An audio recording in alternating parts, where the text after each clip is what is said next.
నమస్తే welcome to Sri Satya news నేను మీ ఆదిలక్ష్మి యువతకు ఉపాధి కల్పించే లక్ష్యంగా నైపుణ్యాభివృద్ధికి సమగ్ర ప్రణాళిక సిద్ధం చేయాలని కలెక్టర్ తమీం అన్సారియా అధికారులను ఆదేశించారు. ప్రకాశం భవనంలోని కలెక్టర్ ఛాంబర్లో జిల్లా నైపుణ్యాభివృద్ధి కమిటీ సమావేశం నిర్వహించారు. భవిష్యత్తు అవసరాలను దృష్టిలో ఉంచుకొని నైపుణ్యాభివృద్ధి కార్యాచరణ ప్రణాళికను రూపొందించాలని కలెక్టర్ అన్నారు. యువత ఆకాంక్షలకు అనుగుణంగా నైపుణ్యాభివృద్ధి కార్యక్రమాలను చేపట్టాల్సిన అవసరం ఉందని వివరించారు. జిల్లాలో డిమాండ్ ఉన్న కోర్సులను గుర్తించాలన్నారు. ఉపాధి అవకాశాలతో అనుసంధానానికి తరచుగా ఉద్యోగ మేళాలు నిర్వహించడంపై దృష్టి పెట్టాలని సూచించారు. జిల్లాలోని ప్రధాన పరిశ్రమలు వ్యాపార సంస్థలతో కలిసి వారి అవసరాలకు అనుగుణంగా నైపుణ్య శిక్షణ కార్యక్రమాలను రూపొందించాలని ఆదేశించారు. సమావేశంలో జిల్లా నైపుణ్యాభివృద్ధి అధికారి రవితేజ, డిఆర్డీఏ పీడీ వసుంధర, జిల్లా పరిశ్రమల అధికారి శ్రీనివాసరావు, స్టెప్ సీఈఓ లోకేశ్వరరావు, జిల్లా ఉపాధి కల్పన అధికారి భరద్వాజ, మెప్మా పీడీ రవికుమార్ తదితరులు పాల్గొన్నారు.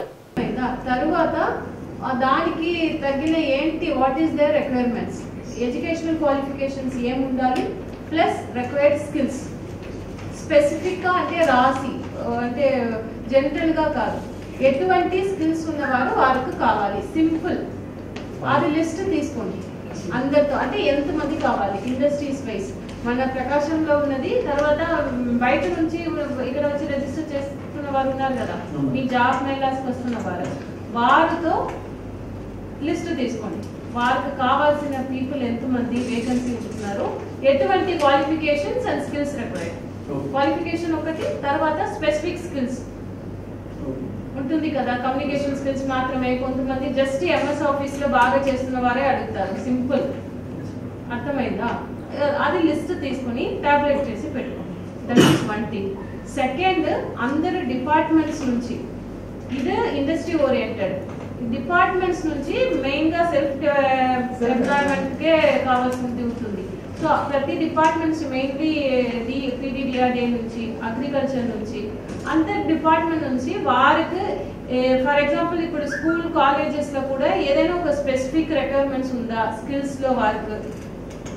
అర్థమైందా? దేంట్లో ఏ సెక్టర్ ఎంతమంది ఇంట్రెస్టెడ్, ఇది యాక్చువల్ మనకున్న డిమాండ్. ఇది చేసి సెకండ్ డిపార్ట్మెంట్ నుంచి తీసుకోండి. Third, individual specific.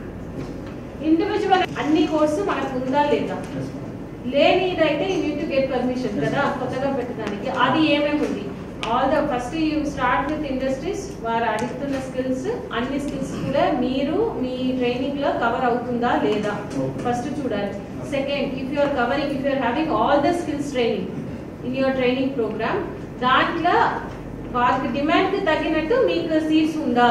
మనకి ఇంత ఫర్ ఎగ్జాంపుల్స్ ఒక 200 మెంబర్స్ పర్టికులర్ కోర్సుగా అడుగుతున్నారు, అది కంప్లీట్ చేస్తే వారికి జాబ్ ఆపర్చునిటీ ఇమీడియట్ గా వస్తుంది. అటువంటి అంటే మీకు 30 సీట్సే ఉంటే ఒక 3 months కోర్స్ పెడితే 200 మెంబర్స్ ని కవర్ చేయడానికి టైం పడుతుంది. ఎంత టైం పడుతుంది ఆ అనాలిసిస్ మీ దగ్గర. తర్వాత మీకు ఇచ్చిన ట్రైనింగ్ లో ఇన్ని సీట్స్ ని పెంచాలి అని this is second step. Specific గా మనం చెప్తున్నామండి, వారికి అడిగినది తయారు చేసి okay. So industries what industries want, దానికి తగ్గినట్టు ఒక కోర్సుకి 2 కోర్సు వారికి ఇవ్వాలంటే కూడా దానికి ప్రయారిటీ ఇచ్చి you give them training, then you ensure that they are getting placement in that industries. So వారి ఇండస్ట్రీస్ తో కూడా మీరు మాట్లాడితే మీకోసమే మీరు ఇక్కడ అడుగుతున్నారు కాబట్టి మేము అటువంటి స్కిల్స్ వారికి స్పెసిఫిక్ గా ఇస్తున్నాము. జిల్లాలో పౌర సరఫరాల వ్యవస్థను మెరుగుపరచాలని సంయుక్త కలెక్టర్ గోపాలకృష్ణ సూచించారు. పౌర సరఫరాల వ్యవస్థపై ఒంగోలు ప్రకాశం భవనంలోని సమావేశ మందిరంలో సంబంధిత అధికారులు, మిల్లర్లు, రేషన్ డీలర్ల సంఘం, ఉపాధ్యాయ, అంగన్వాడీ కార్యకర్తలతో సమీక్షా సమావేశం నిర్వహించారు. ప్రస్తుతం ఉన్న విధానాన్ని మెరుగుపరిచి ప్రజా పంపిణీ మెరుగుపరచడానికి ఎలాంటి చర్యలు తీసుకోవాలో జేసీ తెలపాలన్నారు. నూతన ప్రభుత్వం వచ్చిన తర్వాత అన్ని అనుబంధ శాఖలతో కలిపి జిల్లా స్థాయిలో సమావేశం నిర్వహించి ప్రజా పంపిణీకి ఎలాంటి చర్యలు తీసుకోవాలో సూచించడంతో సమావేశం నిర్వహించినట్లు తెలిపారు. సమావేశంలో Markapuram sub collector Rahul Meena, DSO Uday Bhaskar, పౌర సరఫరాల అధికారులు, డిఈఓ సుభద్ర, రేషన్ డీలర్లు, రైస్ మిల్లర్లు, వినియోగదారుల సలహా మండలి సభ్యులు, టీచర్లు, అంగన్వాడీ వర్కర్లు, తహసీల్దార్లు తదితరులు పాల్గొన్నారు. Hostel welfare officers, rice millers ఉన్నట్లయితే ప్రొక్యూర్మెంట్ కౌన్సిల్ సభ్యులు ఉన్నారు, వారు కూడా ఉంది, అది తెలియజేయాలి. అంటే రేషన్ పంపిణీ వ్యవస్థ బలోపేతానికి తీసుకోవాల్సిన చర్యలు మీ దృష్టిలో ఏమైనా ఉన్నాయా? ఇప్పుడు ఉన్నట్లుంటే చాలా బాగుందా, ఇంకా ఏమన్నా చెయ్యాలా? ఇది ముఖ్యంగా నేను ఎక్స్పెక్ట్ చేస్తుంది ఎక్కడి నుంచి అంటే డిస్ట్రిక్ట్ ఆఫీసర్స్ నుంచి, జీసీపీసీ మెంబర్స్ నుంచి ఇది ఎక్స్పెక్ట్ చేస్తున్నా. కానీ ప్రతి వాళ్ళు చెప్పాలి ఇది. తర్వాత రెండో లైన్ ఏంటంటే మీకు సంబంధించి, అంటే సపోజ్ హాస్టల్ వెల్ఫేర్ ఆఫీసర్ అయితే హాస్టల్లో ఇంకా ఏమి మెరుగైన ఫుడ్ విషయంలో మిగిలిన అంటే మౌలిక సదుపాయాలు, రిపేర్లు, లీకేజీలు కాదు, ఫుడ్ విషయంలో ఇంకా ఏమి చేయవచ్చు మనం అనేది హాస్టల్ వెల్ఫేర్ ఆఫీసర్సు, అదేవిధంగా అంగన్వాడీ నుంచి వచ్చిన సూపర్వైజరీ స్టాఫ్, వీళ్ళు వాళ్ళ డిపార్ట్మెంట్కి సంబంధించింది. అదేవిధంగా జీసీపీసీ మెంబర్స్ ఉన్నారంటే రెండో లైన్ వచ్చి మనం కన్స్యూమర్ ఉద్యమ బలోపేతానికి ఇంకా ఏమి స్టేట్ లెవెల్ ఈ మినిట్స్ అన్ని ఈరోజు మీటింగ్ మినిట్స్ ప్లస్ దీని మీద నివేదిక డైరెక్ట్ మన గౌరవ కమిషనర్ గారికి వెళ్తుంది, సిద్ధార్థ్ జైన్ గారికి. ఆయన అన్ని జిల్లాల్ని మదింపు చేసి నిర్ణయాలు తీసుకుంటారు. కాబట్టి ఈ రేషన్ వ్యవస్థ బలోపేతం, కన్జ్యూమర్ ఉద్యమ బలోపేతం గురించి చెప్తే ఆ మినిట్స్ నోట్ చేసుకుంటారు. ఆ మినిట్స్ గౌరవ సిద్ధార్థ జైన్ గారికి వెళ్తాయి. ఆ తాలూకా సూచనలు సలహాలు, మెయిన్ సూచనలు సలహాలు, ప్రాబ్లం ఏమి అనుభవిస్తున్నాము, దానికి పరిష్కారం ఏముంటుంది అనేది చేస్తూ నేను పీడీఐసిడిఎస్ని పిలిచాను, డిఓ గారిని పిలిచాను, తర్వాత హెచ్ఎంస్ని పిలిచాను, కొంతమంది అంగన్వాడీ వర్కర్స్ పిలిచాను, సూపర్వైజర్ పిలిచాను, వెల్ఫేర్ ఆఫీసర్స్ని పిలిచాను, బీసీ వెల్ఫేర్, ట్రైబల్ వెల్ఫేర్, మన సోషల్ వెల్ఫేర్, వీళ్ళందరినీ పిలిచాను, వాళ్ళు ఏటీడబ్ల్యూఓ పిలిచాను. మీ తాలూకా ఇష్యూస్ని మీరు చెప్పేటప్పుడు ఇమ్మీడియట్గా తీసుకోవాల్సిన యాక్షన్ ఏంటి? ఇమ్మీడియట్గా సార్ మా డిపార్ట్మెంట్కి సంబంధించి మిగతా ఏం సోదేమి ఉంటుంది, నాకేమొద్దు, బీ పాయింట్, మీకు తాలూకా ఇష్యూస్ ప్రాబ్లం ఏం ఫేస్ చేస్తున్నారు, దానికి రెమెడీ ఏం కావాలి అనేది మీ నుంచే రావాలి. ప్రాబ్లం చెప్పడానికి ఇక్కడ లేవు. దయచేసి మనం అందరము ప్రాబ్లమ్స్ చెప్పడానికి ఇక్కడ కూర్చోలేదు. ప్రాబ్లమ్స్ ఎవరు చెప్తారు? స్థానిక ప్రజలు లేదా స్థానిక నాయకులు చెప్తారు, పబ్లిక్ రిప్రజెంటేటివ్స్. మనం ఇక్కడ దయచేసి ప్రాబ్లం చెప్పడానికి లేము. ప్రాబ్లం చెప్తూ దాని తాలూకా సొల్యూషన్ చెప్పడానికి మనం ఇక్కడ ఉన్నాం. ఆఫీసర్గా ప్రభుత్వం మనకు జీతం ఇచ్చి ఇక్కడ పెడుతుంది. ఎవరైతే ప్రభుత్వ ఉద్యోగులు ఉన్నారో వాళ్ళు. పబ్లిక్ డిస్ట్రిబ్యూషన్ సిస్టంలో హ్యూజ్ డైవర్షన్ జరుగుతుంది సార్, ఇది ఒక పెద్ద మాఫియా సార్, అది అందరికీ తెలుసు, నువ్వే చెప్పాలండి. దానికి సొల్యూషన్ ఏమిటి? ఇప్పుడు మనము ఉన్నటువంటి సిస్టమ్ ఏమిటి, మీకు అండర్స్టాండింగ్ ఉండాలి. అండ్ ఇప్పుడు ఉన్నటువంటి సిస్టమ్ దృష్టిలో పెట్టుకునే మాట్లాడాలి. ఎందుకంటే ఆల్రెడీ ఒక సిస్టమ్ అనేది నడుస్తుంది. సో ఆ సిస్టంలో ఉన్నటువంటి ఇంకా కొంత సైంటిఫిక్గా టెక్నాలజీ యూజ్ చేసాము, ఎప్పటికప్పుడు మార్చుకుంటూ పోయాము. అంగన్వాడీకి వెళ్ళి చిన్న general public below poverty line వాళ్ళు ఉండొచ్చు. దేశంతో పాటు ఆంధ్రప్రదేశ్ రాష్ట్రంలో చౌక ధరల దుకాణాల వృద్ధి స్థాయి పెంచేందుకు కేంద్ర ప్రభుత్వం ఎటువంటి చర్యలు తీసుకుందని ఒంగోలు ఎంపీ మాగుంట శ్రీనివాసరెడ్డి పార్లమెంట్లో ప్రశ్నించారు. దీనిపై కేంద్ర వినియోగదారుల వ్యవహారాలు, ఆహార, ప్రజా పంపిణీ శాఖ సహాయక మంత్రి నిబున్ బెన్ జయంతిభాయ్ బంబానియా సమాధానమిస్తూ ప్రజా పంపిణీ వ్యవస్థను కేంద్ర రాష్ట్ర ప్రభుత్వాలు ఉమ్మడి బాధ్యతపై నిర్వహిస్తాయన్నారు. సేకరణ, నిల్వ, రవాణా రాష్ట్రాలకు కేటాయింపు తదితర చర్యలపై భారత ఆహార సంస్థ బాధ్యత తీసుకుంటుందని తెలిపారు. డీలర్లకు కొత్త నైపుణ్యాల అభివృద్ధికి పలు కార్యక్రమాలను రూపొందించేందుకు కేంద్ర నైపుణ్యాభివృద్ధి శాఖ అన్వేషణలు జరుపుతుందని వివరణ ఇచ్చారు. అన్ని ప్రభుత్వ ఎయిడెడ్ పాఠశాలల్లో మేనేజ్మెంట్ కమిటీలకు ఆగస్టు 8న ఎన్నికలు నిర్వహిస్తున్నారు. ఈ నెల 31వ తేదీతో పేరెంట్స్ కమిటీ గడువు ముగియడంతో 8వ తేదీన ఎన్నికలు నిర్వహించేందుకు నోటిఫికేషన్ జారీ చేసిందని సీఎంఓ బిఏ శ్రీనివాసరావు తెలిపారు. పాఠశాల కమిటీ చైర్మన్, వైస్ చైర్మన్ సభ్యుల ఎన్నికలకు సంబంధించి 1వ తేదీ నోటీసు బోర్డులో ఉంచుతారని, 5వ తేదీ ఉదయం 9 గంటల నుండి 10 గంటల వరకు ఓటరు జాబితాలపై అభ్యంతరాలు స్వీకరిస్తారని, అదే రోజు సాయంత్రం 3-4 గంటల మధ్య తుది జాబితా ప్రకటిస్తారని పేర్కొన్నారు. ఎన్నికైన సభ్యులతో ప్రమాణ స్వీకారం చేయించి మొదటి సమావేశాన్ని ఏర్పాటు చేస్తారని తెలిపారు. జిల్లాలోని అన్ని ప్రభుత్వ ఎయిడెడ్ పాఠశాలల్లో పాఠశాల మేనేజ్మెంట్ కమిటీలను ఏర్పాటు చేసి సంబంధిత జాబితాను ఆయా మండల విద్యాశాఖ అధికారులను ఆదేశించినట్లు డీఈఓ సుభద్ర తెలిపారు. బాలలు మాదక ద్రవ్యాలు వినియోగించకుండా అవి వారికి అందుబాటులో లేకుండా సంబంధిత శాఖలు సమన్వయంతో పనిచేయాలని ఆంధ్రప్రదేశ్ రాష్ట్ర బాలల హక్కుల పరిరక్షణ కమిషన్ సభ్యురాలు బత్తుల పద్మావతి చెప్పారు. బాలల్లో మాదక ద్రవ్యాల వినియోగం, వారి అక్రమ రవాణా కట్టడికి సంయుక్త కార్యాచరణ ప్రణాళిక అమలుపై పద్మావతి అధ్యక్షతన కలెక్టర్ తమీం అన్సారియా సమక్షంలో ప్రకాశం భవనంలో జిల్లా స్థాయి కమిటీ సమీక్షా సమావేశం నిర్వహించారు. విద్యా సంస్థలు ఇతర బహిరంగ ప్రదేశాల్లో ఏ రూపంలోనూ మాదక ద్రవ్యాలు వారికి అందుబాటులో లేకుండా చూడాలని పద్మావతి స్పష్టం చేశారు. వీటికి అలవాటు పడిన వారిని వాటి నుంచి విముక్తి కల్పించి ఉత్తమ పౌరులుగా తీర్చిదిద్దాల్సిన బాధ్యత సంబంధిత విభాగాలపై ఉందన్నారు. ఈ దిశగా తీసుకుంటున్న చర్యలపై ఆయా శాఖల వారీగా సమీక్ష నిర్వహించారు. ముఖ్యంగా విద్యా సంస్థలు, హాస్టళ్లు, గిరిజన ప్రాంతాలపై ప్రత్యేక దృష్టి పెట్టాలని సూచించారు. నేరరహిత, డ్రగ్స్ రహిత జిల్లాగా ప్రకాశం జిల్లాను తీర్చిదిద్దేలా కృషి చేయాలని పిలుపునిచ్చారు.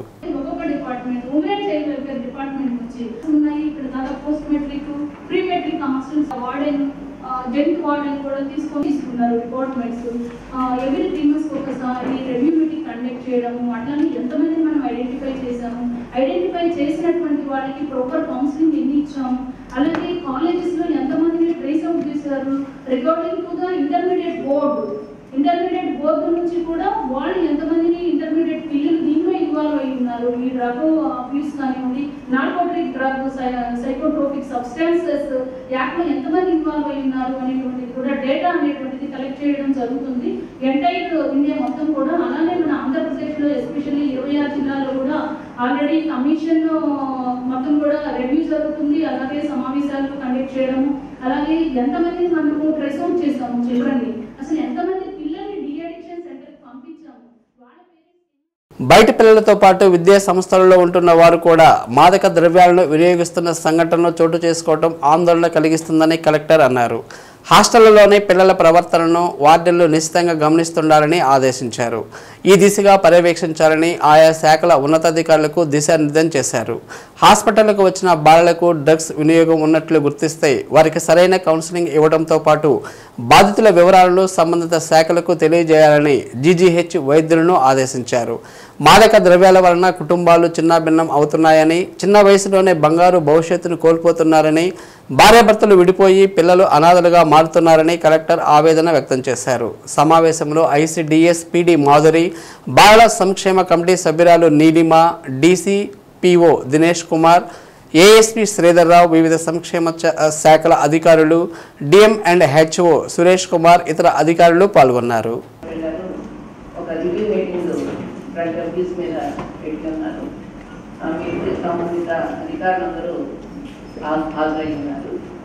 ఇందువల్ల ఈ డ్రగ్ అబ్యూస్ మీద స్పెషల్ రివ్యూ పెట్టవలసి వస్తుంది. అంటే ఇప్పుడు ప్రస్తుతం ప్రతి స్కూల్లోనూ, ప్రతి కాలేజ్ ప్రిన్సెస్లోనూ, ప్రతి చోట కూడా విరివిగా మీ శాస్త్రం ఉంది కదా, బయట నుంచి మానిటరింగ్ పెట్రోలింగ్ అవన్నీ okay. See all the HODs, social welfare hostel, tribal welfare, DC welfare, you will strictly instruct your wardens. If at all any such cases are noticed, the concerned warden would be held responsible, and we will take severe action. And it's HOD's responsibility. See, ఎప్పుడు కూడా ఆ department పైన ఈ department పైన చెప్తూ ఉంటాము. That should not be your attitude. You should take responsibility for your children. Your children means the children who are residing in your hostels. వారి discipline, వారి బిహేవియర్, ఇవి అన్ని కూడా చూసుకోవాల్సిన బాధ్యత concern HODs. You cannot tell వారి police వచ్చి చూడాలి, పోలీస్ ఎన్ని 24/7 అక్కడ ఇన్స్టిట్యూషన్ లో కూర్చొని ఎలా చూస్తారు? ఆ పని చేయడానికి మీరు ఎల్ఐసి ఏజెంట్ల సమస్యల పరిష్కారం కోసం ఏజెంట్స్ ఆర్గనైజేషన్ ఆఫ్ ఇండియా కృషి చేస్తుందని ఏఓఐ రాష్ట్ర వర్కింగ్ ప్రెసిడెంట్ కె రాజశేఖర్ తెలిపారు. యూటీఎఫ్ కార్యాలయంలో ఒంగోలు బ్రాంచ్ ఏజెంట్ల సమావేశం నిర్వహించారు. కార్యక్రమానికి ఎల్ఐసి ఏఓఐ బ్రాంచ్ అధ్యక్షులు ఎం వెంకటేశ్వర్లు అధ్యక్షత వహించారు. ఎల్ఐసి ప్రజల్లో ఉన్న ఆదరాభిమానాలను క్రమంగా కేంద్ర ప్రభుత్వ నిర్ణయాల వల్ల కోల్పోవలసి వస్తుందని రాష్ట్ర వర్కింగ్ ప్రెసిడెంట్ రాజశేఖర్ తెలిపారు. గతంలో ఎల్ఐసి ఏజెంట్లకు ప్రభుత్వమే గ్యారంటీగా ఉండేదని, ఇప్పుడు ఎల్ఐసి కంపెనీగా మారుతున్న నేపథ్యంలో ఆ పాత్ర నుండి ప్రభుత్వం తప్పుకోవాలని చూస్తుందని తెలిపారు. ఎల్ఐసి ప్రీమియంకు గతంలో జీఎస్టీ వసూలు చేసేవారని, దానితో పాటు ట్యాక్స్ కూడా వేస్తుండటంతో కస్టమర్తో పాటు ఏజెంట్లకు కూడా ఇబ్బందికరమైన పరిస్థితి దాపురిస్తుందన్నారు.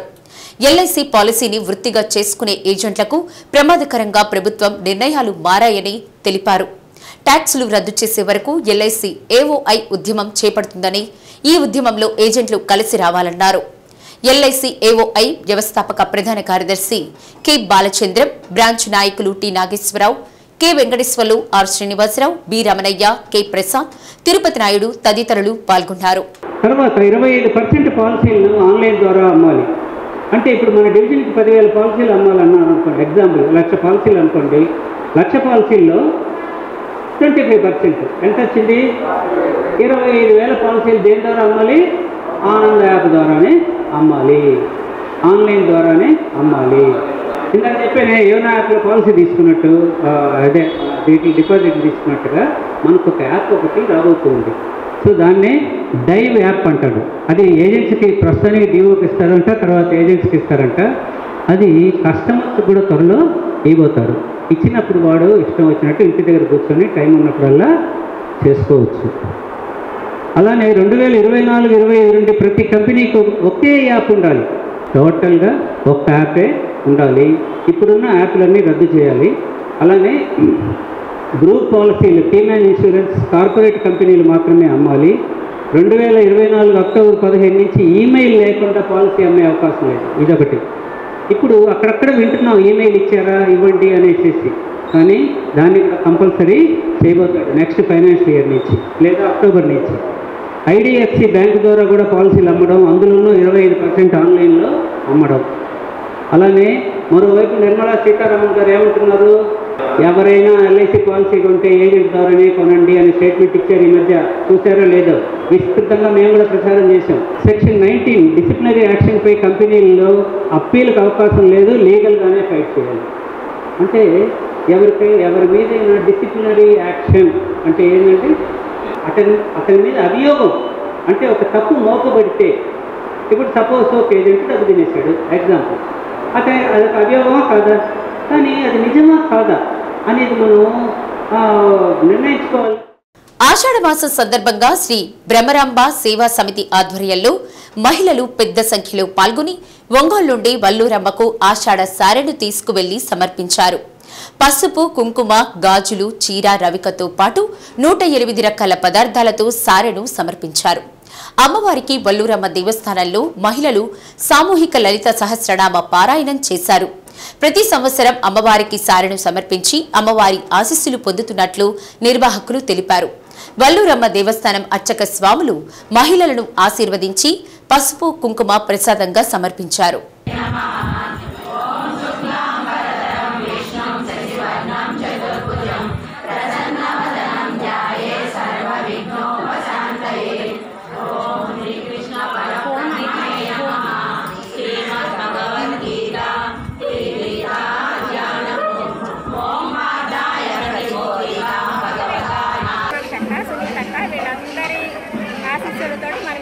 కార్యక్రమం చేసుకోగలుగుతున్నాము. వల్లూరమ్మ కూడా సాధించగలుగుతున్నాము.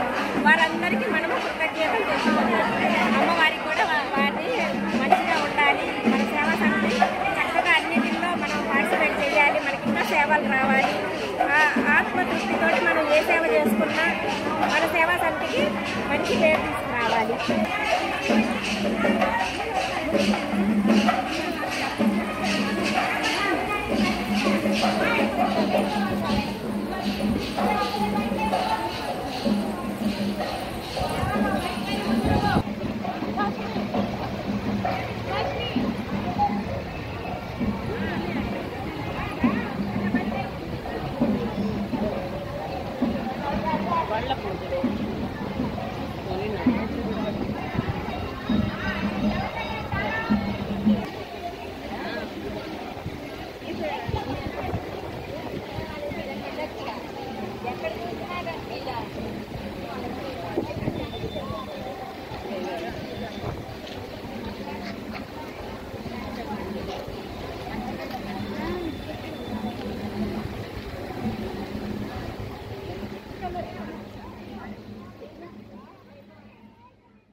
క్యాంటీన్లు 2014-19 మధ్య పేదల ఆకలి తీర్చిన కల్పతరువులు.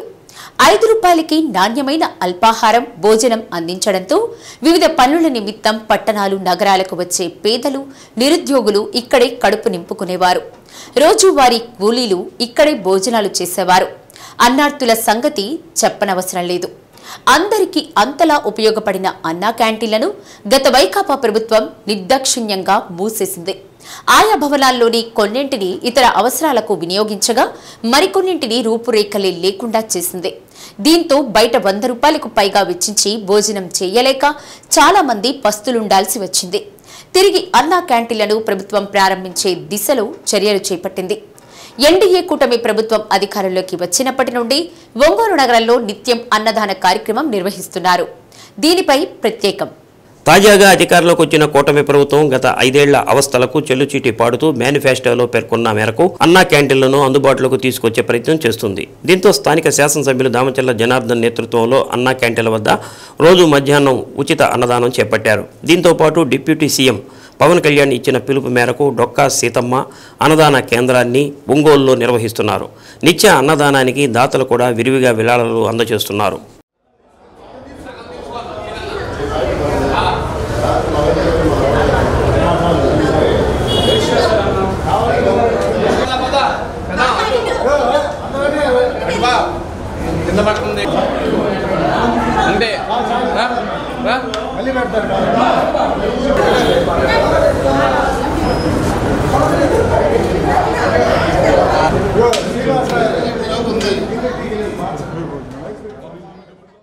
కూటమి ప్రభుత్వం అధికారంలోకి వచ్చిన వెంటనే ఒంగోలు నగరంలోని అన్నా క్యాంటీన్లో పేదలకు ఉచిత అన్నదాన కార్యక్రమం దాతల సహాయంతో నిరంతరం నిర్వహిస్తున్నారు.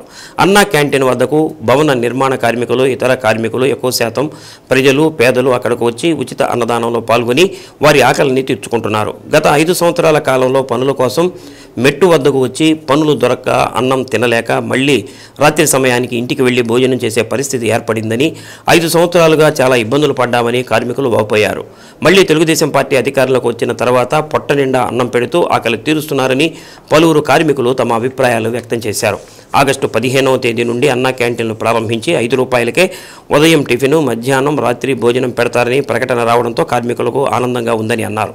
5 రూపాయలకు ఎక్కడ దొరకదని, చక్కగా భోజనం చేసి కూలి పని చేసుకుని రాత్రికి ఇంటికి వెళ్ళడానికి బాగా సులభంగా ఉంటుందని, 10 రూపాయలు నిలవడానికి కూడా అవకాశం ఉందని, అన్నా క్యాంటీన్ ద్వారా పేదల ఆకలి తీర్చడం ఎంతో సంతోషంగా ఉందని హర్షం వ్యక్తం చేస్తున్నారు. మన గాడిపత్రపాలెం పైనకి వచ్చాం, బేల్దారి పైన పని చేసుకుంటున్నాం. అన్నం వాళ్ళు పెడుతున్నారు, అన్నం గాను వరకనే బాగానే ఉంది. నేను నెల నుంచి వస్తున్నా, రోజు వస్తున్నా. అంతకుముందు అంటే మనం మామూలుగా క్యారేజ్ ఎత్తుకొని పోతాం, అది అన్నం పెడుతుంటే వారికి వస్తున్నాం. నేను ఇప్పుడు 10 రోజుల నుంచి వస్తున్నాం, అన్నం తింటున్నాం.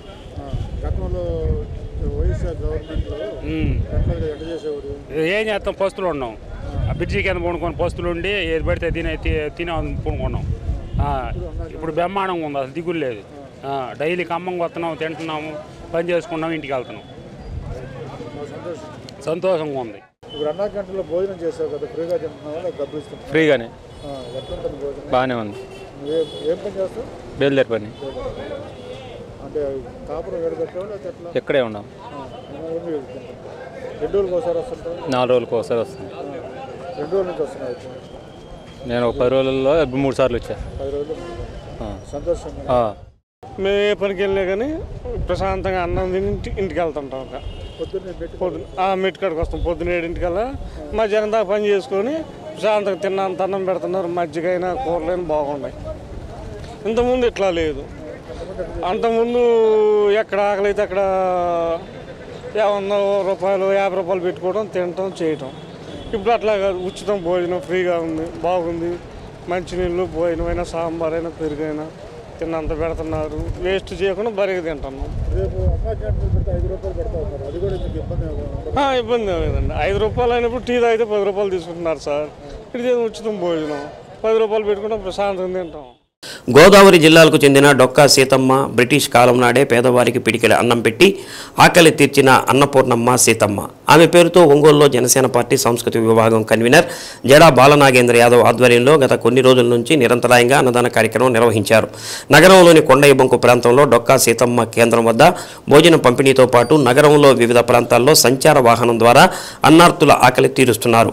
ఒంగోలులో డొక్కా సీతమ్మ గారి అన్నదాన ఉచిత కేంద్రం రాజమండ్రి ఏరియాలో పేరు ప్రఖ్యాతులుగాసినటువంటి ఆమె కోసం బ్రిటిష్ రాజులు కూడా ఆ రోజున బ్రిటిష్ వారు పరిపాలిస్తున్న రోజుల్లోనే ఆమె ఉచితంగా అన్నదాన కేంద్రం నడిపేది. ఎంతమంది ఉదయాన్నే 7 గంటలకు మొదలుపెట్టిన రాత్రి 11 గంటల దాకా కట్టెలపై ఆరేది కాదు. ఆవిడ గురించి తెలుసుకోవాలంటే చాలా సమయం పట్టుద్ది.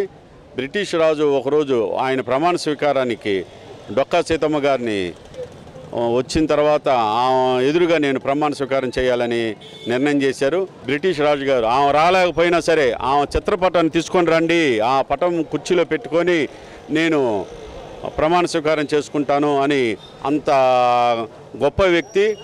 అటువంటి మనసున్న వ్యక్తిని ఆ రోజు బ్రిటిష్ రాజు గారు కూడా వాళ్ళు మనసుల్లో మెలిగిన వ్యక్తి డొక్కా సీతమ్మ గారు. ఆమె ఏమనుకుందంటే దేవుళ్ళే వీళ్ళు పేదలు, దేవుళ్ళకి సహాయం చేసినట్టేనో నేను చేసే సహాయం. అటువంటి గొప్ప వ్యక్తి. పాత రోజుల్లో శ్రీశైలంలో కూడా దారిని పోయే భక్తులకి పాత రోజులు ఏముండేది కాదు. భార్యాభర్తలు ఇద్దరు కలిసి కూడా వాళ్ళకి పేదలకి అన్నదానం చేస్తూ ఉండేవాళ్ళు, వండి పెట్టేవాళ్ళు.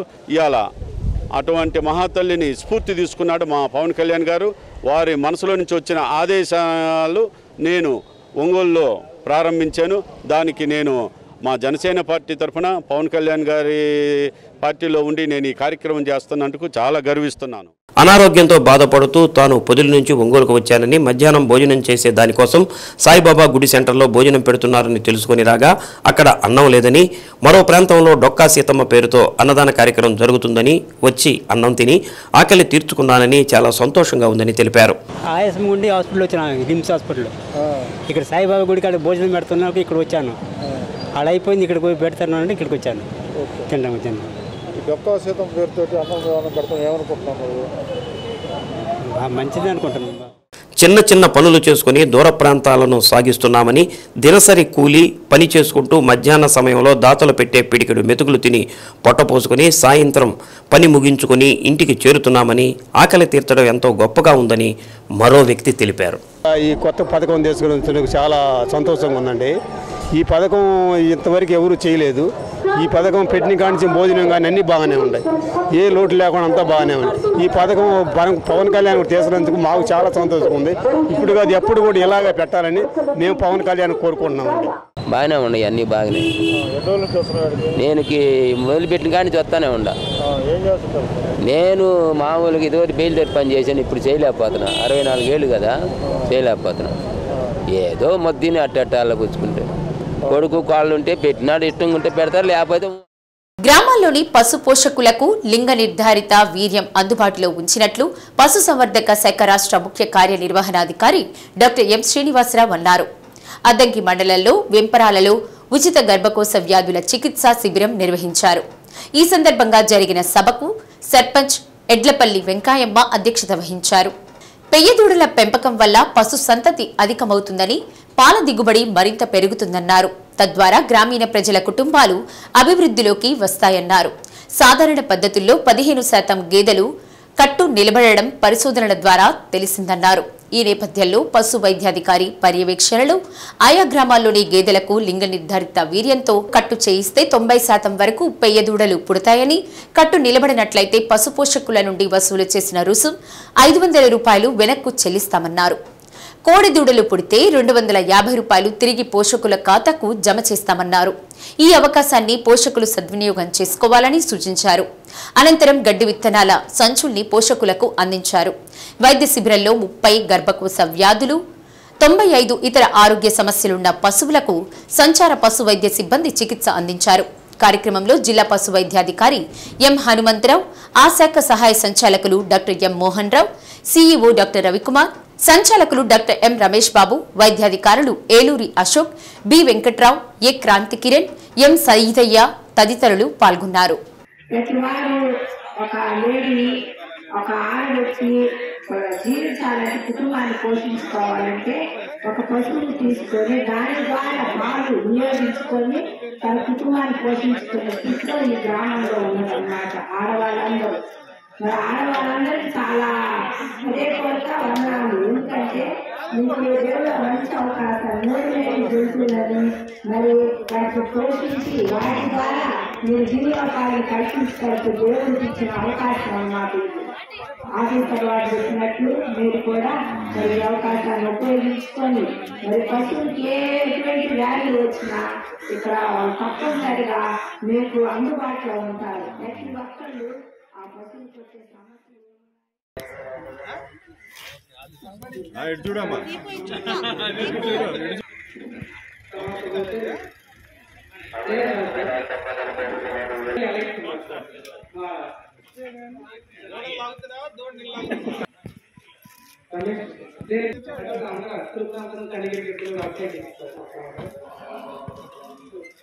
ఇది 4 కోట్లు వచ్చేటువంటి హైబ్రిడ్ లెక్చర్స్ ఉన్నా కానీ 5 నిమిషాలు ఆపరేషన్ చేసి సక్సెస్ చేస్తారు sir. National means come merit scholarship కోసం 2024-25 విద్యా సంవత్సరంలో నిర్వహించే ప్రవేశ పరీక్షకు అతి త్వరలో దరఖాస్తులు ఆహ్వానిస్తున్నట్లు డీఈఓ డి సుభద్ర తెలిపారు. జిల్లాలో ఈ పరీక్షకు దరఖాస్తు చేసుకోదలిచిన విద్యార్థులు తమ పేరు, పుట్టిన తేదీ, తండ్రి పేరు పాఠశాల రికార్డుల్లోనూ ఆధార్ కార్డుల్లోనూ ఒకేలా ఉండేలా చూసుకోవాలన్నారు. వేర్వేరుగా ఉన్నట్లయితే సరిచేయించుకోవాలన్నారు. జిల్లాలోని అన్ని ప్రభుత్వ, జిల్లా పరిషత్, మున్సిపల్, ఎయిడెడ్, మండల పరిషత్ ప్రాథమికోన్నత పాఠశాల, వసతి సౌకర్యం లేని ఆదర్శ పాఠశాలల్లో ఈ ఏడాది 8వ తరగతి చదువుతున్న విద్యార్థులు వారి వార్షిక ఆదాయం 3,50,000 రూపాయల లోపు ఉన్నవారు మాత్రమే దరఖాస్తు చేసుకునేందుకు అర్హులన్నారు. ప్రధానోపాధ్యాయులు విద్యార్థుల తల్లిదండ్రులకు పూర్తి అవగాహన కల్పించి విద్యార్థులను ఈ పరీక్షకు దరఖాస్తు చేసుకునేందుకు ప్రోత్సహించాలన్నారు. ఒంగోలు జెడ్పీ క్రీడా మైదానంలో దాతల సహకారంతో వాకర్స్ కూర్చునేందుకు సిమెంటు బల్లలను సీనియర్ వాకర్ సభ్యులు అప్పలరాజు ఏర్పాటు చేశారు. సాయంత్రం 6 గంటలు దాటితే మహిళా వాకర్స్ కు ఇబ్బందిగా ఉంటుందని నగర కమిషనర్ చొరవ తీసుకుని లైట్లు ఏర్పాటు చేస్తే రాత్రి 8 గంటల వరకు వాకర్స్ కు ఎటువంటి ఇబ్బంది ఉండదని అప్పలరాజు విజ్ఞప్తి చేశారు. దాతల సహకారంతో మరిన్ని సిమెంటు బల్లలు ఏర్పాటు చేసేందుకు కృషి చేస్తామన్నారు. పెద్దిరెడ్డి, లింగారెడ్డి, రాధాకృష్ణ, పీటర్, బాలకోటయ్య తదితరులు పాల్గొన్నారు. మినీ స్టేడియం ప్రతిరోజు వాకింగ్కి వచ్చేవాళ్ళం. మేము వాకర్స్ అందరం మొదట్లో వచ్చినప్పుడైతే ఇక్కడ పూర్తిగా చెట్లు ఆవరించి కమ్ముకొని ఉండేవి. మా వాళ్ళని కొంతమంది ముందుకొచ్చి ఆ చెట్లు సొంత డబ్బులతో తీయించాము. జనం వాకింగ్ అయిపోయిన తర్వాత కాసేపు కూర్చొని కాసేపు ఆ మాటలు మాట్లాడుకోవటానికి బాగుంటుంది అనుకుంటే దానికి బెంచీలు సరిపోలేదని 2 బెంచీలు వేయించున్నాం. దీనికి మా టీంలో ఉన్న పెద్దిరెడ్డి లింగారెడ్డి గారు, వీరు ఎన్ రాధాకృష్ణమూర్తి గారు, వీరు ఇద్దరు చెరొక బెంచిని డొనేట్ చేశారు. వాటి ఇక్కడ వేసాము. అయితే కొద్దిగా చీకటి పడిన కాడి నుంచి ఇక్కడ ఉండటం ఇబ్బందిగా ఉంటుంది. లైటింగ్ కావాల్సి ఉంటుంది ఈ స్టేడియంలో. అట్లాగే ఇదివరకు తీసిన చెట్లు కూడా మళ్ళీ పెద్ద అయిపోతూ ఉన్నాయి. అందువల్ల అవి తొలగించి లైటింగ్ కనుక చేస్తే రాత్రి 8 గంటల దాకా కూడా వాకింగ్ చేయడానికి బాగుంటుంది. మేము సంతపేట కాడి నుంచి అన్నవరపాడు, రామ్నగర్, భాగ్యనగర్ అందరం మేము ఇక్కడికి వచ్చేవాళ్ళం. క్రౌడ్ చాలా ఎక్కువ వస్తుంది. ముఖ్యంగా ఆడవాళ్ళు కొంచెం లేట్ అయితే 6 కల్లా వాళ్ళు భయపడిపోతున్నారు వెళ్ళిపోవాలని. అవన్నీ లేకుండా ఉంటే లైటింగ్ చాలా అవసరం. అందువల్ల ఇవన్నీ కూడా మన సంస్థ తరఫున చేయిస్తే బాగుంటుందని మేము కోరుకుంటున్నాం. ఇప్పుడు చాలామంది మీరు రిటైర్డ్ ఎంప్లాయీస్ ఉన్నారు, చాలా ఖర్చులు చేస్తూ ఉంటారు. మీరు కూడా తలా ఒక ఇనిషియేటివ్ తీసుకుని మీ తండ్రి పేరుతోనో తండ్రి పేరుతోటనో అట్లా డొనేట్ చేయొచ్చు కదా. అలా ఉన్నామండి, చేయటానికి మామూలు సిద్ధంగానే ఉన్నారు. బెంచీలు వేసింది, పోయినసారి చెట్లు తీయించింది కూడా జంగిల్ క్లియరెన్స్ అయ్యేంత మేమే చేసింది. వాళ్ళు ఎవరు ఏ సంస్థ చేయలేదు దానికి. అంటే గతంలో ఇప్పుడు మామిడిపాలెం చెరువు కట్ట మీద ఒక క్లబ్ ఏదో ఒకటి ఉంది, అలాగే ఒంగోలు రంగారెడ్డి చెరువు కమిటీ ఒకటి ఉంది. అట్లనే మీరు కూడా ఒక కమిటీగా ఫామ్ అయిపోతే దీనికి సంబంధించి ఏవేవి రిక్వైర్మెంట్ ఉంటుందో ప్రభుత్వం ద్వారా కానివ్వండి, మీరు కూడా కాస్త చేయగలిగిన వాళ్ళు ఉంటారు కదా. తప్పకుండా ఆ వేలోనే ఉన్నాము. మేమందరం కలిసి ఒక అసోసియేషన్గా ఏర్పడి దీన్ని బాగా డెవలప్ చేయాలని ఆలోచనతో ఉన్నాం. వాకర్స్ అసోసియేషన్ త్వరలోనే ఫార్మేషన్ అయ్యి దీని డెవలప్మెంట్కి మేము మా ప్రయత్నం అంతా మేము చేస్తాం. ఇప్పుడు ఇదివరకు మామూలుగా రంగారావు చెరువు దగ్గర కూడా చాలా తక్కువ వచ్చేవాడు, ఇప్పుడు బాగా పెరిగారండి. ఇక్కడ కూడా చుట్టూ ప్రహరీ ఉంది, ఆడవాళ్ళకు కూడా ఇబ్బంది లేదు ఏ టైం వచ్చినా కూడాను. అట్లా ఇదివరకు చెట్లు చిల్ల చెట్లు అవన్నీ తలకి తగులుతుంటే ఇప్పుడు లింగారెడ్డి గారు నేను రాధాకృష్ణమూర్తి ఎన్ఆర్కే రెసిడెన్షియల్ లాడ్జి జేసీ పెట్టి ఒక 8 గంటలు చేయించేసి అంత శుభ్రం చేసింది సార్. జనం పెరిగారు, ట్రాక్ బాగుంది, లేడీస్ ఏ టైంలో వచ్చినా కూడా ఇబ్బంది ఏమి ఉండదు. ఆ ఉద్దేశంతో వాళ్ళ 2 బెంచీలు కూడా వేసాం. అంత క్రితం ఒక అతని బెంచీలు కూడా వేశారు, కూర్చోవడానికి కానీ అన్ని విధాలు రావడానికి కానీ. ఉదయం సాయంకాలం 2 పూటలు కూడా వస్తున్నాము, చాలా బాగుంది సార్. అది ఒంగోలు రీజియన్ పరిధిలో వేలల్లో పొగాకు గరిష్ట ధర 360 రూపాయలు పలికింది. రీజియన్ పరిధిలోని 11 కేంద్రాల్లో 9,629 బేళ్లు రాగా 8,558 బేళ్లను వ్యాపారులు కొనుగోలు చేశారు. వివిధ కారణాలతో 1,071 బేళ్లను తిరస్కరించారు. ఒంగోలు, వెల్లంపల్లి, కొండేపి, టంగుటూరు కేంద్రాల్లో 118వ రోజు వేలంపాటలో 4,911 బేళ్లు రాగా 4,406 బేళ్లను కొనుగోలు చేసి 505 బేళ్లను తిరస్కరించారు. అందులో గరిష్ట ధర 360 రూపాయలు, కనిష్ట ధర 465 రూపాయలు, సరాసరిగా 299.84 రూపాయలు పలికింది. కందుకూరు 1, 2, కనిగిరి, డీసీపల్లి, కలిగిరి, పొదిలి కేంద్రాల్లో 112వ రోజు వేలంపాటలో 4,718 బేళ్లు రాగా 4,152 బేళ్లు కొనుగోలయ్యాయి. 566 బేళ్లను వివిధ కారణాలతో తిరస్కరించారు. గరిష్ట ధర 360 రూపాయలు, కనిష్ట ధర 204 రూపాయలు, సరాసరి 306.48 రూపాయలుగా నమోదైంది. శ్రీ సత్య న్యూస్ లో నేటి మాట: మంచి చేయడానికి ఆరాటపడాలి, అంతేగాని మంచి అని అనిపించుకోవడానికి ఆరాటపడకూడదు. శ్రీ సత్య న్యూస్ ఇంతటితో సమాప్తం. నిరంతరం చూస్తూ ఉండండి శ్రీ సత్య న్యూస్. ఇవి బులెటిన్ విశేషాలు. తిరిగి మరో బులెటిన్లో కలుద్దాం. అంతవరకు సెలవు, నమస్కారం.